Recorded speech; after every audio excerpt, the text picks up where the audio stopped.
सा दिखियाजुलि दख'रा एबसुनि पानजानियाव हारिमु मावबादा खुंदों।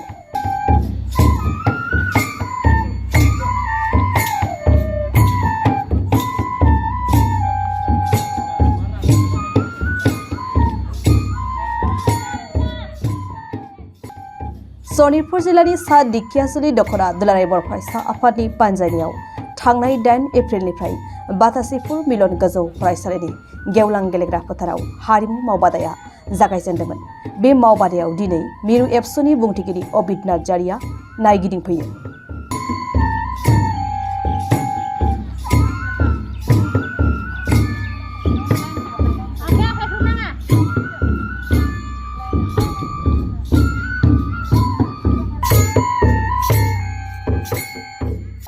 बे हारिमु मावबादायाव बाहागो लानानै मिरु एबसुनि बुंथिगिरि अबिद नार्जारिया मोसाखावरिफोरनो हारिमुनि सोमोन्दै गुवारै फोरमायना होनायजों लोगोसे खौरांगिरिनि सिगाङाव मा फोरमायदों फै मिन्थिना लानि। गिबियावनो बयनिसिमबो माहारियारि फोरबो रंजालि बैसागुनि गिदिरफोरनो सिबिनाय मान होनाय खुलुमनाय आरो उन्दैफोरनो बयनिसिमबो बावहरदों। नंगौ दुलाराय बर' फरायसा आफादा बड'फा गोजोरथियारि सोलायनाय मावथांखिखौ बिथा खालामनानै थांनाय माखासे बोसोर सिगांनिफ्रायनो बैसागुखौ बिथा खालामनानै नोजोर बोनानै दख'रा जिल्ला दालाइसा आफाद मावबादा लाबोबाय थादों। हारिमुनि सायाव मावबादा लाबोदों।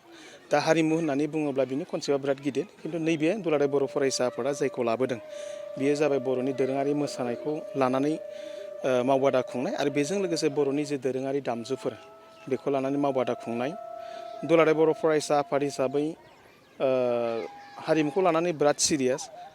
जारिमिन गिबि मुगानिफ्राय रायजो जाबोनाय बर'फोरनि जि मोनसे दोरोङारि मोसानायफोर बे जाहाथे गुबुन हारिजों एसिमिलेसन जालांनानै दोरोङारिनिफ्राय गोमालाङा बा बर'फोरनि आखाइनिफ्राय बे गुबुननि आखाइयाव थाङा आरो बेजों लोगोसे बर'फ्रा गोदोनिफ्राय बाहायबोनाय जि मोनसे दामजुफोर बै दामजु बाहायबोनायफ्राबो जेन जोंनि बर'निखा होननानै रेकगनाइज मोननाय दामजुफ्रा जे फैबाय थानाय समाव जाहाथे गुबुननि आखाइयाव थाङा बैफोरखौ नोजोर बोनानै दुलाराय बर' फरायसा आफादा बेबायदि हारिमुआरि मावबादाखौ खुंबाय थानाय जादों।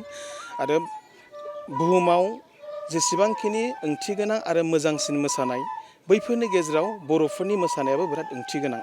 दा बेखायनो दुलाराय बर' फरायसा आफादा बै मोसानायफोरखौ लानानै जोबोद सिरियास आरो बेखायनो दोरोङारि मोसानायखौ लानानै फैबाय थानाय समाव उन जोलैफोरनि आखाइयाव जाहाथे बेखौ मोजाङै थिनानै होलांनो हायो बे नोजोरजों दुलाराय बर' फरायसा आफादा बेखौ खामानि मावबाय थानाय जादों। दुलाराय बर' फरायसा आफाद हिसाबैथ' बागुरुम्बाखौ लानानै जे बेखौ गिनेस वर्ल्ड रेकर्ड खालामनाया दिनैनिल' बाथ्रा नङा। आरो दुलाराय बर' फरायसा आफादजों लोगोसे बर' थुनलाइ आफाद आरो दुलाराय बर' हारिमु आफाद जथायै मोनथाम आफादजों सरकारखौ नारसिनबाय थानाय जादों जाहाथे बेबायदि मोनसे बिराद मोजां मोसानाय बे मोसानाया जाहाथे बुहुमनि 800 क्रर सुबुंफोरनि गेजेराव जे बयनिबो मेगनजों नुजायो आरो बयनिबो गोरबोजों जाहाथे बियो एक्सेप्ट खालामजायो आजावजायो।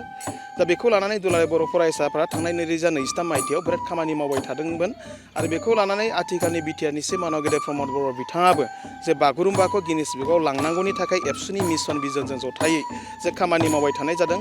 जे आसामनि गिबि मन्त्रि मानगोनां डक्टर हिमन्त बिश्व शर्माया जिहेतु बिथांनि आखायावबो दायित्व दं, दा बैखौ नोजोर बोनानै बिथाङा थांनाय बोसोराव बुंनाय हिसाबै जे फैबाय थानाय नैबे बैसागुनि उनावनो बर'नि बागुरुम्बा मोसानायखौबो गिनेस वर्ल्ड रेकर्ड खालामनो थाखाय बिथाङा खोथा होदों। साननैसो सिगां बर'नि जि मोनसे दोरोङारि दामजुफोर आरो बेजों लोगोसे गोदोनिफ्रायनो जे बर'फ्रा गाननाय जोमनाय आरो बर'फ्रा जानाय लोंनाय मैगं थाइगंफोरखौबो लानानै दुलाराय बर' फरायसाफोरा थांनाय गोलाव समनिफ्रायनो जे बर'नि बैफोरबायदि दोरोङारि बाहायनायफोरखौ GI/TAगआव लाबोनांगौनि थाखाय खामानि मावबाय थानाय जादों। आरो बैखौ बिथा खालामनानै दुलाराय बर' फरायसा आफादनि मिशन आरो बर' थुनलाइ आफादनि नाजानाय आरो दुलाराय बर' हारिमु आफादनि नाजानाय बे मोनथाम माहारियारि आफादफोरनि नाजानायजों लोगोसे आथिखालनि बिटिआर सरकाराबो जिहेतु गोबां गोसोखा बिनि सायाव, दा बेखायनो बिथांमोननि नाजानायाव थांनाय 3 मार्च खालि बड'फानि गोथार जोनोम सानाव बेखौ जोङो सरकारनिफ्राय मोननो हानानै जोबोद गोजोननाय मोन्दों। आरो बेखौ एबसुआल' गोजोननांगौ, बर' थुनलाइ आफादनि दैदेनगिरिफ्राल' गोजोननांगौ बा दुलाराय बर' हारिमु आफादनि दैदेनगिरिफ्राल' गोजोननांगौ बे नङा।